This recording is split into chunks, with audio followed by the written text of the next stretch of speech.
போட்டதை போடுங்க. அதை விட்டுட்டு ஏர்போர்ட்ல விஜயோட பேக்ல கத்திரிக்கோள் இருந்துச்சு அப்படின்னு சொல்லி அதை பத்தி போடாம திவ்யா மாதிரி படம் சூப்பரா இருக்கு, மக்களுக்கு ஒரு விழிப்புணர்வு இருக்கு, மாணவ மாணவிகள் இந்த மாதிரி படத்தை பாருங்க அப்படின்றத சொல்லுங்க. சரிங்களா? அதை விட்டுட்டு அந்த போகும்போது யாரு ஆதவர்ச்சனா ஏர்போர்ட்டுக்கு போகும்போது சரக்கு பட்டோட மாட்டிக்கிட்டாரு. இன்னைக்கு இவங்களுக்கு எவ்வளவு கூட்டணி அப்படின்ற அரசியல் சம்பந்தம். ஆனால் தேவையானதை மட்டும் மக்கள்கிட்ட கொண்டு போய் சேர்ப்பீங்க அப்படின்ற ஒரு நம்பிக்கை எனக்கு இருக்கு. பிரேம் போயிட்டானா? இந்த குழந்தைங்க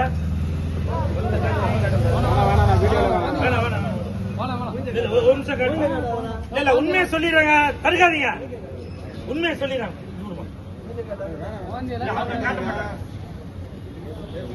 இந்த குழந்தை பிரேம் பக்கத்துல இந்த தம்பி ஆக்சுவலா இன்னைக்கு இந்த படம் பார்த்ததுக்கும் இந்த தம்பிக்கு ஒரு சம்பந்தம் இருக்கு. இந்த படத்துல என்ன கதை வருதோ அதே மாதிரி தான் இந்த தம்பி பேரு பிரேம். இவரும் காதல் கல்யாணம் தான் பண்ணவரு. அந்த கல்யாணத்தை நான் தான் நடத்தி வச்சேன்.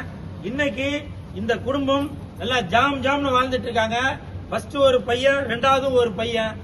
ஒரு உதாரணத்துக்காக சொல்ல வரேன், இந்த திவ்யா படத்துல என்ன நடந்ததோ அதே மாதிரி இவரோட ரியல் லைஃப்லயும் அந்த மாதிரி நடந்தது. ஆனால் இவர்களுடைய பெற்றோர் இவங்களை பிரிக்கல.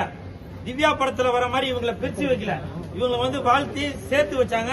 இன்னைக்கு நல்லா இன்னைக்கு ஜெகஜோதியா வாழ்ந்துட்டு இருக்காங்க. அதற்கு உதாரணம் இந்த குழந்தையும் உண்டு, இந்த குழந்தையும் உண்டு. சரிங்களா? நன்றி. குழந்தை எப்படிமா?